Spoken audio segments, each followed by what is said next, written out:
Welcome to another edition of Anglican Unscripted. This is episode 901. I'm Kevin Kallsen. I'm George Conger. Today is February 11th, 2025.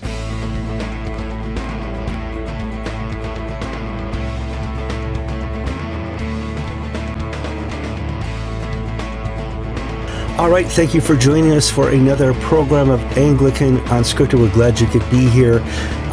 Every week, I seem to forget the most important part of my role, and that's to invite you, the audience, to help share in this. And you do that by clicking the like button. We will really, really want you to like us. And if you could do that right now before you forget, that would be very helpful. The icon looks just like this. It's down there on the lower left or right of your YouTube or your Facebook. You click it, and it's like free advertising. It tells YouTube and Facebook that we're valuable and that they should promote us, and they usually do to other Anglicans and Christians around the world. We really appreciate that. Go to the comment section. That's where the show continues to exist even after we click the upload button. You go there, we get hundreds of comments for each episode. We appreciate your opinions. So many of you are right on with your opinions. Some of you are a little off, but we encourage that as well because we like the comments and we like the discussion. If you're not subscribed to the show, you really need to. You're going to get instant updates the second I click publish every Tuesday or Friday at 5 p.m. We try to do this weekly when it's not the holidays or Easter or Christmas, the Holy Week. So stick with us. Anything else? I think I covered all that.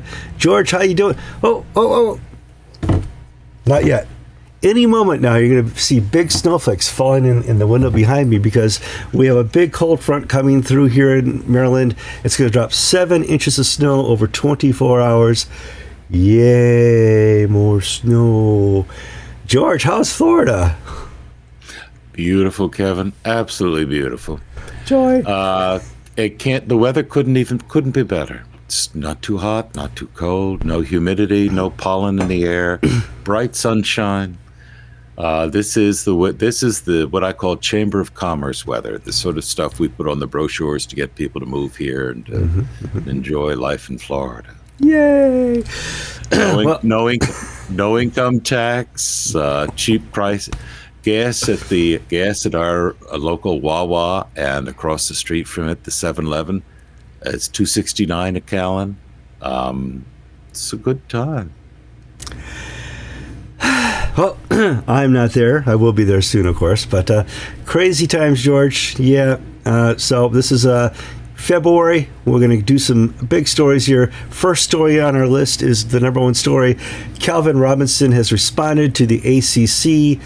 And it's kind of led to a little split between the ACC and the APA. Lots of acronyms we need to talk about, but this has been an ongoing conflict since Calvin showed up here in Washington, D.C. at the pro-life rally and gave the famous Roman salute that was adopted by Hitler. And he was kind of mimicking Elon, who did it a day or two before, and he got canned for it. And we're like, well, is there due process here within the ACC? What's going on? So this has been going back and forth now for about 2 weeks. Let's talk about the latest update from Calvin, George. Well, last week, our lead story was Archbishop Mark Haverland's response to this issue. He put out a new press statement where he explained in detail why Calvin was sacked. And he essentially said that Calvin was told when he came to the U.S. he was to be a parish priest, keep a low profile, not get involved in politics. And when he started getting involved in politics, he had been warned off by the Archbishop. And the final straw for the ACC, which is the acronym for the Anglican Catholic Church, was his appearance at the Right to Life rally in Washington, D.C., where he was invited to speak from the podium. And at the close of his remarks, he jokingly gave the "From My Heart to Yours" motion that Elon Musk had made, which some critics have claimed is Elon Musk's secret sign that he's a Nazi. And then, so Calvin is now a Nazi too. He's the first black Nazi I've met, but there you go. Guilty by association, yes. Okay, so these were the charges. That he was told not to do this stuff. And you and I basically said, well, if he was under clear orders, and if this was the understanding of what he was supposed to be doing, then yeah, it may have been appropriate for him to be kicked out of his job. Calvin responded saying, wait a second, this is not entirely truthful, this statement by Archbishop Haviland. I wasn't warned off. I wasn't told to stay away from politics. So we now have differing fact versions. Okay, it's not an interpretation of what of happened, but now, no, I don't know what he's talking about. No, this is not true. And so we're back to square one. What happened? Well, in the background, certain things are starting to break. We received some notice saying, hey guys, do you know that the Anglican Catholic Church has broken off its intercommunion with the Anglican Province of America, APA? I said, well, that's big news. And so I contacted the APA and I said, I've been told that the Archbishop Haviland is angry because you guys did not back him on the Calvin Robinson issue, and that you've told because you didn't consult with them. Calvin's the biggest spokesman for the continuing church, and the ACC took action without letting the APA know. And second, we think the action you did take was over the top. It was too strong. And in response, Archbishop Haviland broke relations. So I said, this is what I've been told. And I wrote to Chandler Jones, the primate of the APA, Anglican Province of America. And I said, are you guys in broken relationship? Is what I'm told true? And he gave me a response. And here's his response, and I will read it to you. The House of Bishops of the Anglican Province of America has determined the APA should not issue any public pronouncements regarding Calvin Robinson. So they're going to keep it quiet. But they go on to say, but we do wish to express our fraternal love for our brother bishops of the Anglican Joint Synods, which is the G3, and our support for our ongoing full communion concordat. So Bishop Jones did not deny the veracity of the claims that there's broken relationship. Rather, he said, we hope it remains. We hope to have good relationships, and we're not going to say a word about Calvin. So it's a reasonable interpretation to say we're now at a spot where the whole Calvin Robinson affair has led to the G3 falling apart. With the ACC, well, they're not talking to each other. It's not like they gave each other's friendship rings back. But yeah, we're at a point now. I don't know. Yeah. The ACC was in talks with the Polish National Catholic Church, for instance, which is not part of the GC, and they were supposed to meet last month, and the meeting was canceled by the ACC. So it looks like things are dead in the water. There's split over Calvin Robinson. There's split. The break with the Poles was way before Robinson affair. So it looks like things are. I hate to say this, but the sin of the continuing movement is people are so quick to walk away from stuff. It looks like Calvin was a trigger that fired the bullet that split these guys up. Well, we noticed from previous experience with Anglican Unscripted, all you have to do is kind of shake the tree and the dead fruit falls off. We had that with the EMEA when we just reported a little story about their House of Bishops meeting. This is back in episode 15 of Anglican Unscripted many years ago. And all of a sudden, all the dead fruit started to follow the tree. And you're like, wait a minute, what's going on here? Hopefully this is a great way for God to recommit the churches and find a way forward in unity, So let's sort of summarize. I'll summarize. We have no hard evidence that there is a breach. The question was not answered when we put it to the APA. Rather, they affirmed their desire to keep quiet about Calvin and to have continued future good relations. So we can interpret that one of two ways, either as backhanded confirmation, or they just don't want to go there. Well, we'll see. And send George an email if you have any updates on that, guys, from the APA-ACC. All right, moving on to some more acronyms within the Anglican Communion. The CofE, Church of England, is having its General Synod. It began on Monday. And right off the start, we have Cottrell surviving a motion to stop him from speaking, and a motion that says, we don't like you anymore, we don't want you in charge. Listen, we have no confidence. What's going on, George?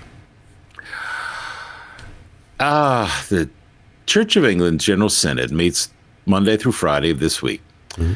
And on Sunday, Sam Margrave, a lay delegate from the Diocese of Coventry, Sam is a friend of this show. We're in communication with him fairly frequently. Mm-hmm.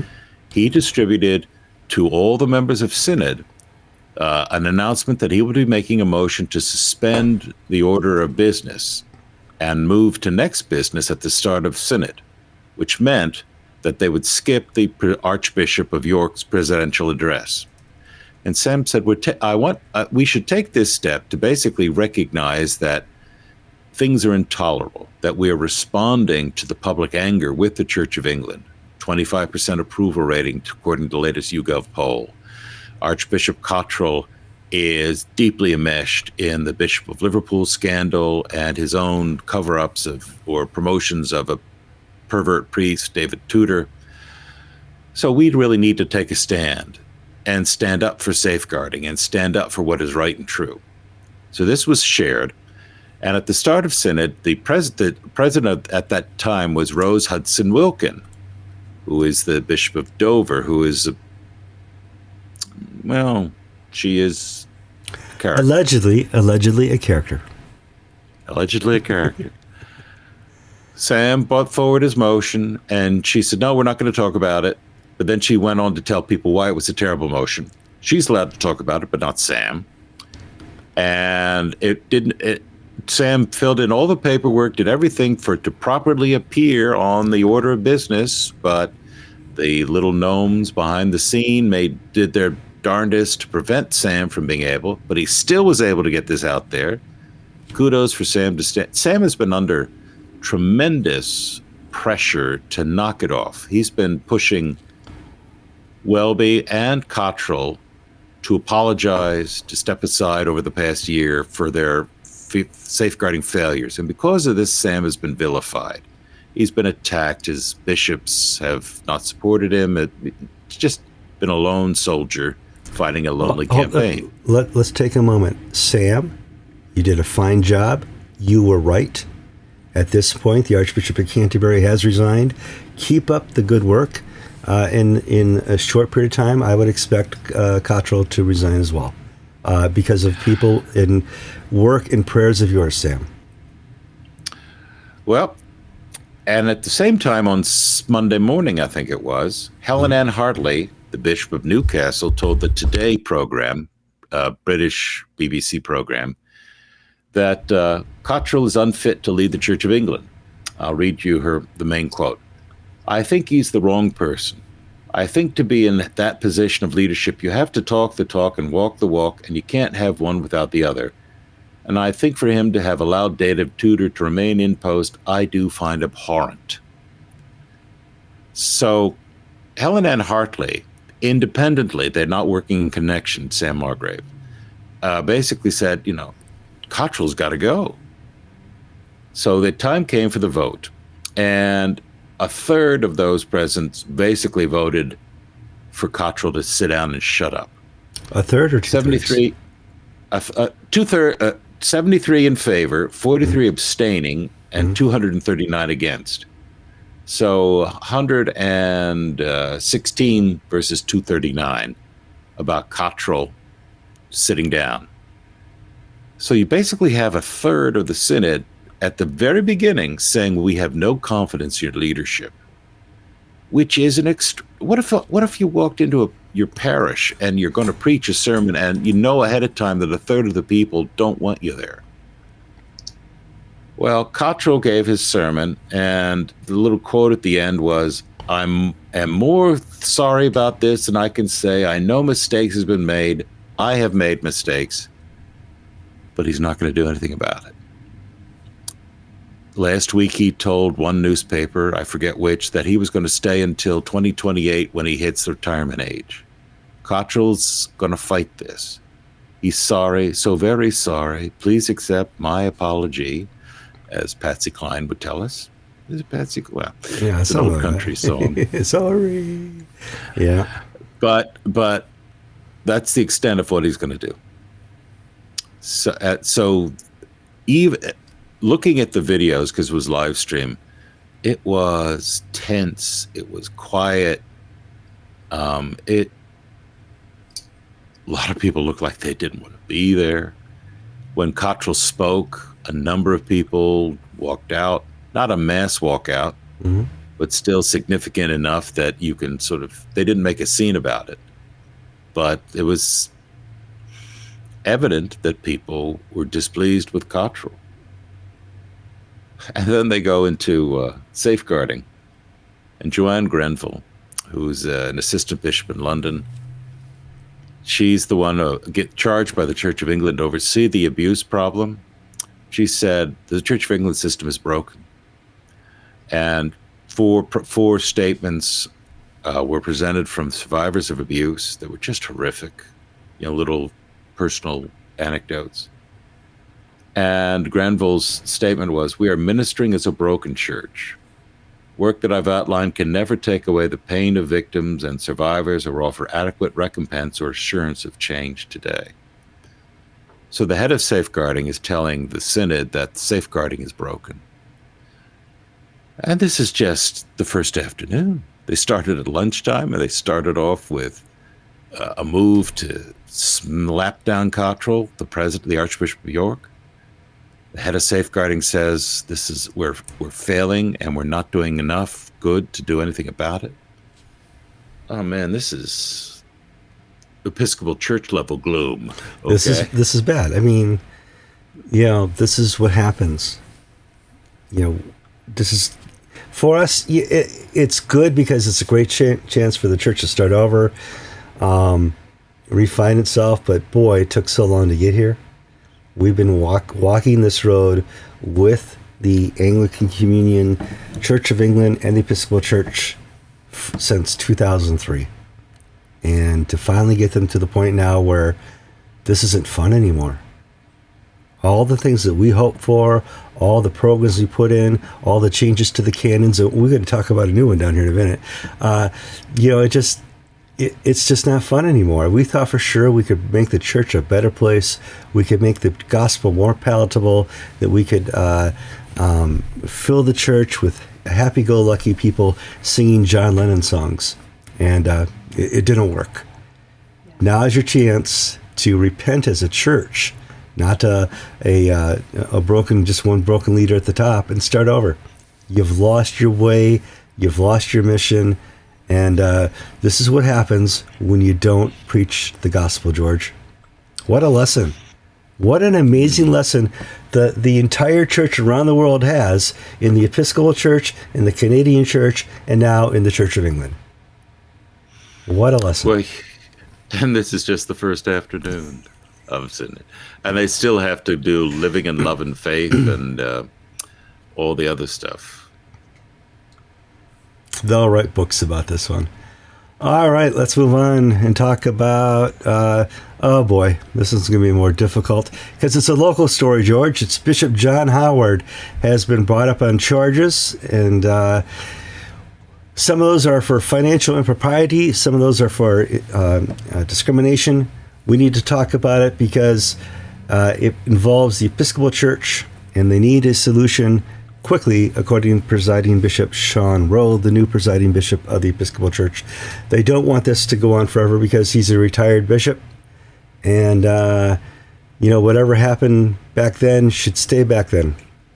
And I don't know. I see some things that we need to talk about for sure. Let's talk about first the discrimination part, George. All we're doing here, all the lawyers out there, we're speaking of this allegedly. Okay. last summer, Samuel Johnson Howard, Bishop Howard of the 8th Bishop of Florida, charges were presented against him for misconduct. Details of the charges were finally released this week. Bishop Howard has since retired.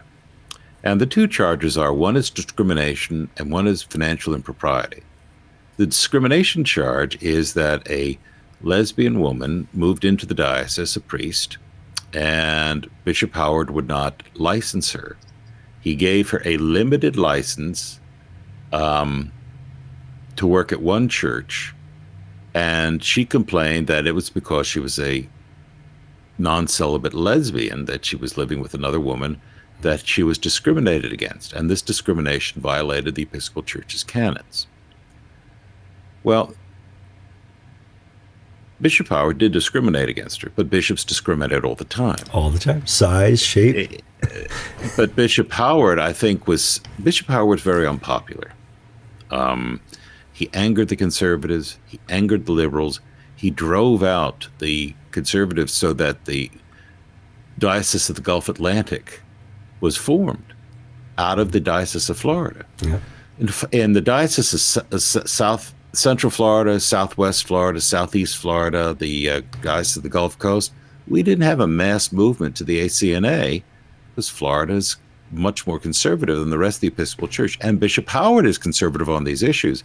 He was just perceived as, I hate to say it, an SOB. There was a lot of personal animosity. Yes. And so the Gulf Atlantic Diocese is one that's from the right he is fighting. And he also won't license non-celibate homosexuals or lesbians as clergy. Well, Bishop Howard made the mistake of being very prideful, saying, well, I'm the bishop, I'm going to do what I want to do. So instead of saying to this woman, well, we don't license short, fat people. In other words, instead of, he basically said the one thing that he could not say and not get in trouble. Allegedly. Which is, you're gay. Mm-hmm. He could have said, well, I don't like your face. I don't think you're qualified. I don't think, bishops can come up with any reason whatsoever. And they can do what they do seminary. Absolutely. Yeah. Or they could do what they did to me when I was looking 15, 20 years ago for another post. Never respond. Yeah. Just stick it in the circular file and ignore the person. So Howard is being charged with discrimination and a complaint was been filed by this woman priest. And because he was so, I think there's a personal element here too, that he's gone, he's retired, he can't discriminate anymore if he allegedly did discriminate. But still this is being pursued. So essentially this woman was so angry and Howard treated her so badly that she wants to stick the knife in as deep as possible. So I hate to say this is really a non-issue where it's basically a person who, basically Bishop Howard should never have been a bishop. He just didn't have that charism of being able to be a pastor to his clergy. It's one thing he wasn't. I mean, I like the man. I know him. He was on the right side. He was on the right side, but he always managed to rub people the wrong way. Mm-hmm. So I don't really think this is something that an apology will settle. But if he doesn't apologize by April 30th, it'll move to public hearings. Mm. The second issue is a little more complex, and actually I think it's worrisome. It's financial impropriety. And there are two really assertions here. One, that he was given a home loan by the diocese that was forgiven. It was a sweetheart deal, so he could buy a house. And the second is that $980,000, almost $1 million, was given to him over 8 years as a supplement to his income by a single individual. So a private person supplemented Bishop Howard's income by over $125,000 a year. And then Howard had the diocese pay the pension fund contribution on those gifts, so that when he retires, his salary will be calculated not as what the diocese paid him, but what the diocese paid him plus the these gifts. And the complaint is that the diocese should not have paid the pension fund amounts for these extra gifts. And second, it's really inappropriate for one person to, in essence, have bought the Bishop of Florida. And, this is just beyond, what is acceptable. Beyond reproach. Yes. Yeah. So I don't know how this can be resolved other than maybe Bishop Howard saying, okay, I'll reimburse the diocese over the next 10 years, the money that they paid on my behalf, which they shouldn't have. Mm-hmm. But Howard was an attorney before he became a priest, and he likes being litigious, and he doesn't take a hint. Howard was the one who got into a big lawsuit where the Archbishop with the breakaway parishes led by Neil Labar. That's right. Where Rowan Williams got involved, and Rowan Williams basically told him to knock it off, and try to talk this out and find an accommodation. And Howard said, gave I'll use a vulgar phrase to Rowan Williams, which was not in Howard's best interest to do. Yet he decided to pick a fight with John Howe, who tried to help out this issue. Howard had to be right, and now look where he is. Now, this story was all allegedly. I just want to be sure that we don't end up in court somewhere because somebody got mad at us. We're just reading the story we got in front of us. We'll know in detail if the public hearings begin on April 30th. All right, friend of this program, Isabel von Spruce, has been harassed by the police again. I interviewed her, I think, about a year and a half ago when she was arrested and fined for thought crimes while standing outside an abortion clinic in, I think it was Birmingham at the time. And she won that case, and the police had to reimburse her and pay a fine to her, which was neat. But once again, we have video on the internet, YouTube and Twitter X, showing her being harassed by one of these limeys. Is that what they're called? Am I using the phrase correctly? No. And so we have to go again and say, this is no longer, she's not protesting. She doesn't have a sign that says abortion is bad. She's not praying. Her hands are not folded. She's not on her knees. She is standing on a corner doing nothing. She could have been waiting for the bus, for all the trolley, for all we care. So, George, let's talk about the story, and maybe I'll have to have Isabel back on here to explain. It's better to do that after the case is won, but we'll work this out, George. The police in Birmingham are escalating this issue. As you said, first she was arrested for actions, and that she was cleared. Then she was arrested for thought crimes, where she was silently praying, and because she was silently praying near an abortion clinic, she was arrested, and that was dismissed, and she was given compensation for false arrest and harassment. Now the police have taken it to another level in Birmingham. She is being cautioned that her mere presence, not her praying, not her deeds, but her mere presence constitutes harassment at the abortion clinic. So the police are just, they've lost twice, and now they're taking it to a place where you're just merely being Elizabeth von Spruce in the city of Birmingham is grounds for you to be arrested because you are a radioactive person. So they've moved it from her actions to her thoughts, now to her existence is offensive.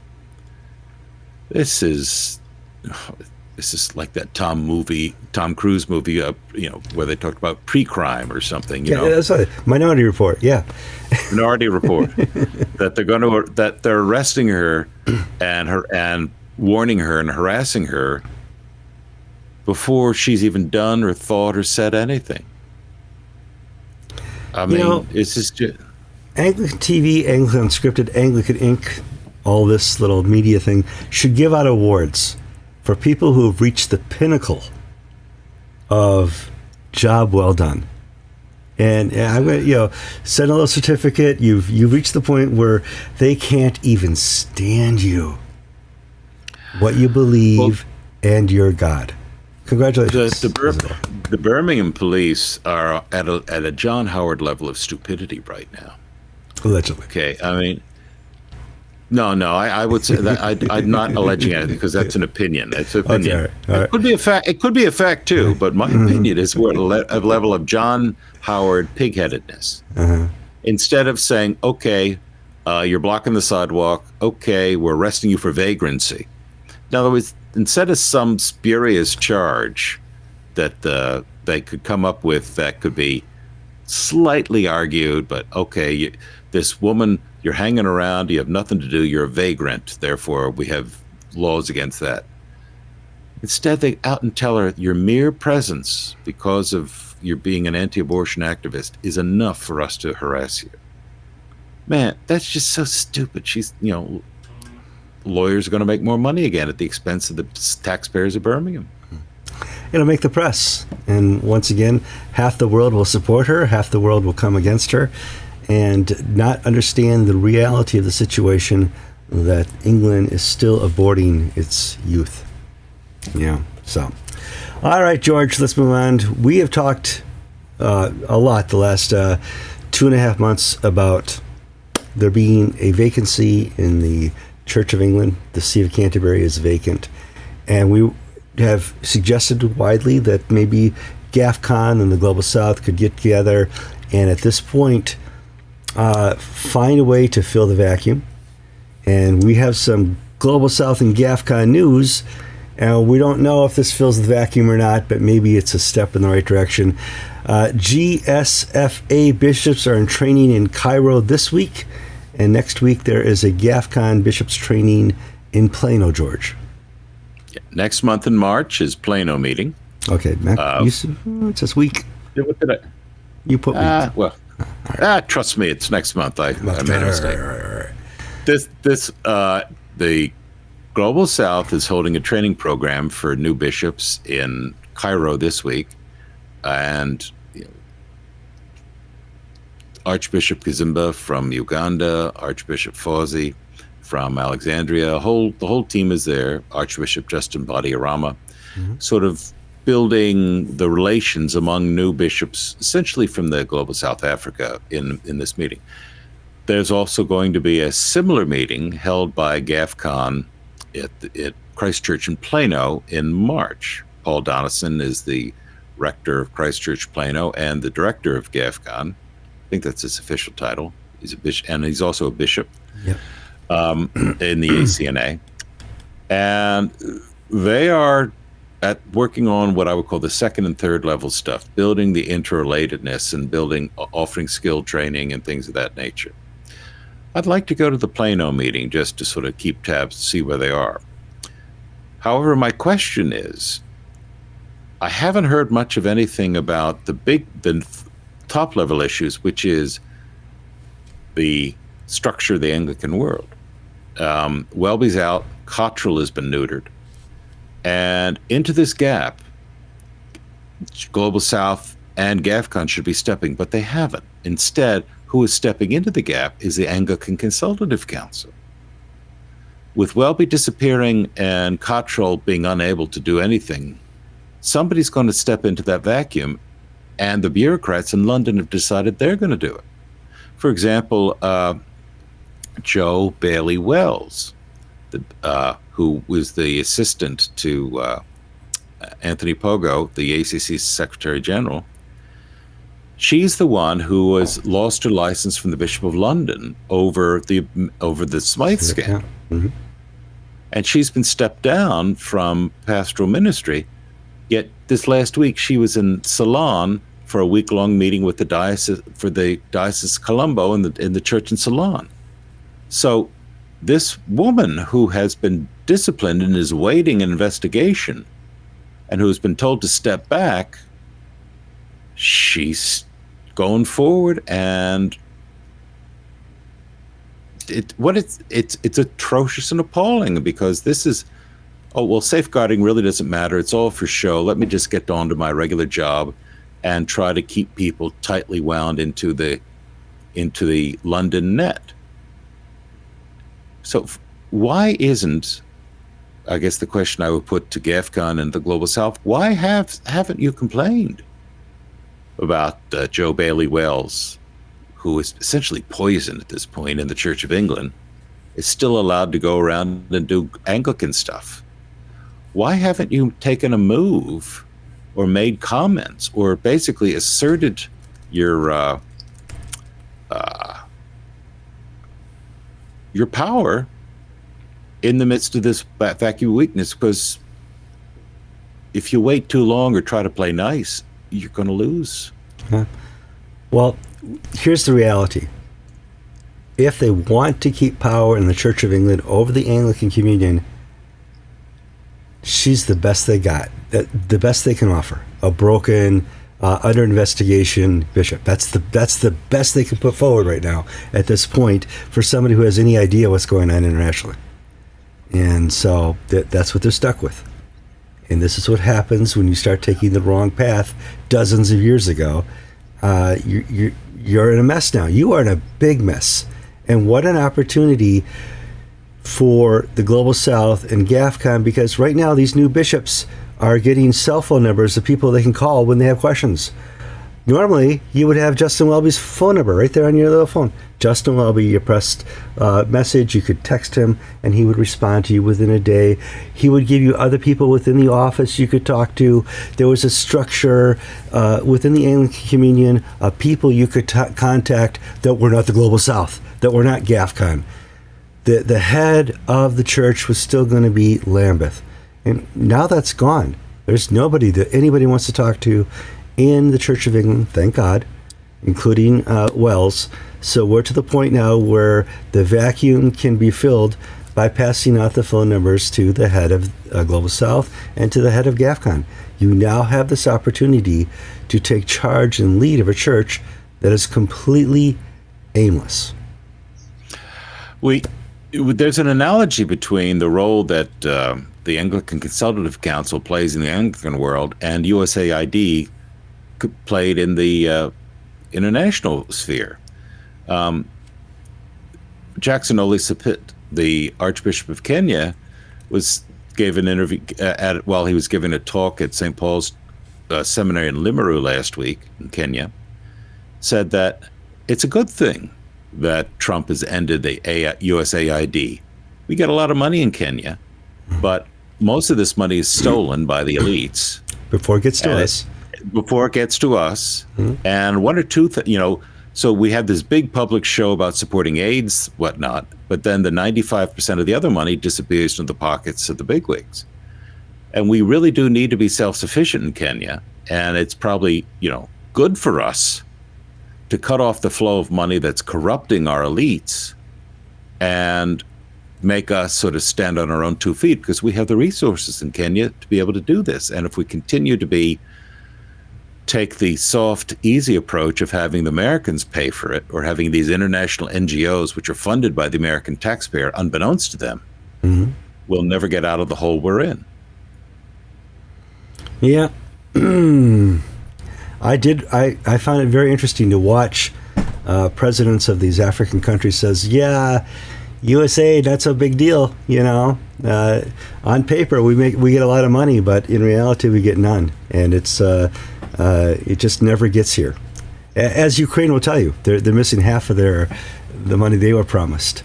Yeah, interesting indeed. Moving on to our next story. We're going down to story number 6. Yep, former Bishop of Brecon and Swansea, Anthony Pearce, pleads guilty to child abuse charges. Another one, George.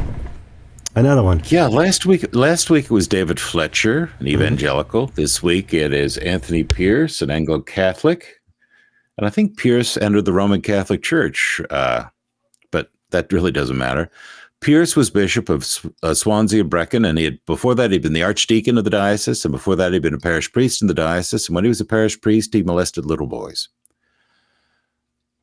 what's in the water, Kevin? What is happening? I mean, where it's not all Catholics, it's not all evangelicals, it's not all liberals. It's, every school, every group, it seems, within the Church of England, Pentecostals, for goodness sake, in the Church of England, those, the charismatics, the Mike Pavlacci guy. I mean, there's no trend within the Church of England, no tradition that has not been left untouched by this. Yeah. I mean, what's wrong with the world, Kevin? I mean, what has happened so that, you and I, this is way down on our list. A bishop arrested and pleading guilty to child abuse. For 10 years ago, Kevin, this would have been something we talked about for weeks on end. And other people have commented on it. I mean, the fact that it reached the heights of Anglican Unscripted news, not a big deal. But we used to talk about common news 5 or 10 years ago, where the secular press would pick up on it. The other Anglican and Christian press around the world would talk about it as well. We're one of the few people that talk about the corruption right now. It's sad. Jill, you're in the mirror.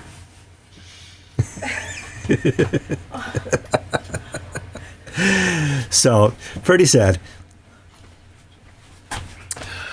Well, we pray for the victims of Bishop Pearce. We pray for. This is like the Bishop Ball scandal of years ago, and that was just in the news for months upon months. And Pearce has done the same sort of thing. Not as spectacularly awful as Ball, but still it's awful. Yeah. And this rate's 3 minutes from us, and it'll probably you won't see this in the secular press, or you in America certainly, and maybe it's a passing item in the British press because it's so common now. All right, moving on to our next story. Former resigned Archbishop of Canterbury, Justin Welby, is allowed to stay at Lambeth Palace until the end of June 2025. I don't see a problem with the story, George. Well, how did we find this out? As a question submitted before the start of General Synod, essentially asking, did Justin Welby get some sort of golden parachute when he left? And the answer was no. He just has his retirement pension, but he's been allowed to live rent-free at Lambeth Palace until the end of June. So he's got 6 months free housing in central London, but no cash payouts for him to go away. This has caused a bit of an anger because a regular parish priest, he's canned. He's out the end of the month. Goodbye. Yeah. It's like the Coast Guard leader lady here in America. They gave her a week to get out of her free house, once she was canned. And there's that reality. I don't have a problem with it because it's empty already. They're not going to be able to fill it before June. Give him time to pack up his sorrows and suitcases. What a neat Airbnb, Kevin. I mean, if the Church of England has a financial crisis, you got apartments to rent for the next 6 months. No, you have big satanic bands that have hard music show up and sell out the cathedral hall. That's what you do. Oh man! All right, so last story here. This is a big story because it affects us personally. The Church of England has rejected a call to permit gluten-free communion wafers and alcohol-free wine at communion. What? So this is the latest, greatest news that we can come up with. It's the biggest controversy of the week, and for some people, like, well, did the Church of England finally take a stand on something? And why this? We're talking about the Church of England, who's bent over backwards for decades to rid itself of sexual rules, gender canons, anything, identity, has no trouble bringing down the hatchet on communion. Yeah, it's just interesting what they choose to enforce and what they choose to let go. A question was put to the Church of England's General Synod. There are people with celiac disease or people who can't drink alcohol. And can we accommodate them by offering group gluten-free wafers and alcohol-free wine. And Michael Ipgrave, who's the Bishop of Lichfield and chairman of the liturgy committee, said, no, you can't. Now, in my parish, I don't have alcohol-free wine, but I do have a little, what is it called, a little ciborium, where there are rice crackers, because I know there are 4 or 5 people on a Sunday who are gluten intolerant. Yeah. And I know who they are, and also we have a little thing, let the usher know that if you're gluten intolerant so we can accommodate you. And so they get one of those rather than a little preformed wheat ones. Church of England says no, because the canons state that they must be of the best and purest wheat flour that conveniently may be begotten, and the wine, the fermented juice of the grape, good and wholesome. Wholesome. Port. Has to be a port. It should say port. So now but I do use alcohol-free wine when I go into prison, because I can't bring alcohol into a prison. Now, the Church of England says, well, you can receive in one kind. If you got a problem with gluten, just take the wine. If you have a problem with wine, just take the wafer. And the question is, what if you got a problem with both? Then you have spiritual communion, where you cross yourself and the priest blesses you. Blesses you, yeah. But they're holding the line on this. They're holding the line. Now, the Church of England says there are some wheat products that you can buy that are nearly gluten-free. And you can buy non-alcohol wine that has been fermented, then had the alcohol taken out. But you cannot use grape juice like the Methodists or Baptists, and you can't use rice crackers like George. It's interesting what they want, the ditches they want to die in. Okay. This week they're going to have Martin Snow, the Bishop of Leicester, make a presentation on living in love and faith, and gay marriage, and gay blessings. And I have to say, there's more in the Bible about sexual morality than there is about the actual content of the wafer and the wine. Yet they'll let one go by and the other they'll die in a ditch over and not move an inch. It's an interesting topic, for the sake that Jesus didn't take the grape and say, this is my blood. He didn't take the wheat germ and say, this is my body. It had to be something that man was involved in. And it was the making of the wine, the fermenting, or the making of the bread. And I just, I heard a Baptist minister at a we had some sort of not interfaith but ecumenical gathering, whatever, and he was preaching, and it was the wedding at Cana in Galilee, and his point was that, well, this was new wine that Jesus turned into from water, and it hadn't had a chance yet to ferment, so it was really grape juice. I thought that was a clever. It didn't convince me, but I thought that was a clever way out. I don't know. Because he said wine, so he was lying at the first Eucharist. Jesus lies. Well, no, I think he said, this is non-alcoholic wine or Manischewitz. I don't know what he. Great. It certainly wasn't Thunderbird with the screw top cap on it. But the things that. This is a small issue. The Telegraph did have an opinion piece this morning saying, finally, the Church of England stands up to wokery and doesn't give on this. And I thought, this is not be the one I would choose.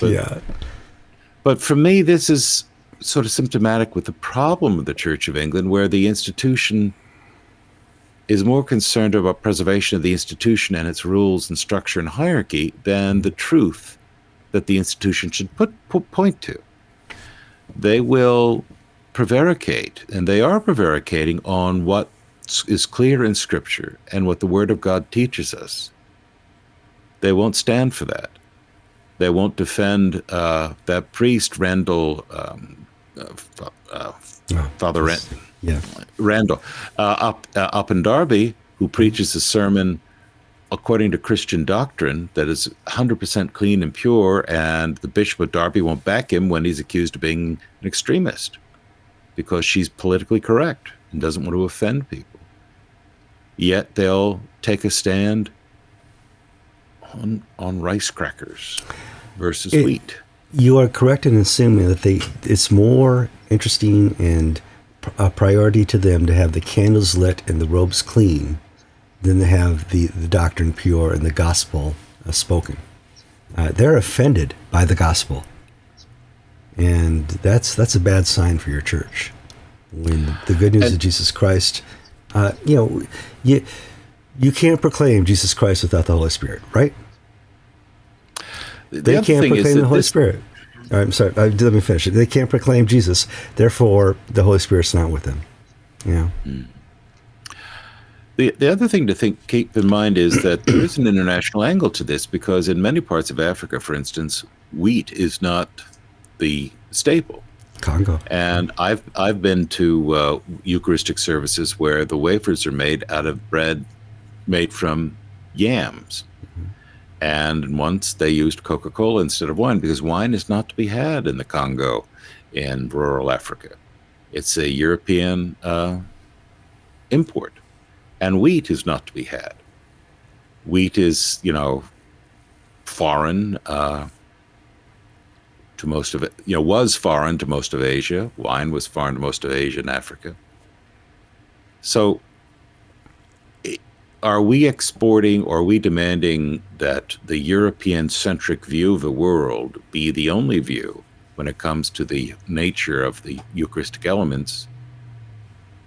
Because you may say, "Oh, George, that's so silly, Coca-Cola and sweet potato wafers. That's not a real communion." Well, why not? I mean, what is the theological rationale? Because that is the bread they use. That's what they have available. Coca-Cola might be a different question, but what regions don't grow grapes? Now, let's back up a little bit here. I'm going to tell you guys an interesting story that happened to Kevin while on a vestry retreat many years ago, and I'm not going to name the priest. But we were on a retreat where we could not just go out and buy wafers if somebody forgot the wafers. We couldn't go to the local country store and buy a loaf of bread if somebody forgot the bread. It was Sunday morning before we were to leave. We were going to have our communion before we went back to our lives. And the priest opens up his bag, gets his wine out. There's no wafers. There's no bread. Somebody forgot to pack it. The only thing we could find at the end of our vestry retreat was a Panera Bread oatmeal cookie. Broken apart, it could feed 6 or 7 vestry people and the priest. And he said, "Dear Lord, forgive me, but I'll be using the oatmeal cookie for communion. The wine is pure." And that was the Eucharist. Now, please, people, in the comments, what a great opportunity to give your vast and many different opinions on whether I had a real Eucharist that Sunday morning with the vestry someplace in Connecticut.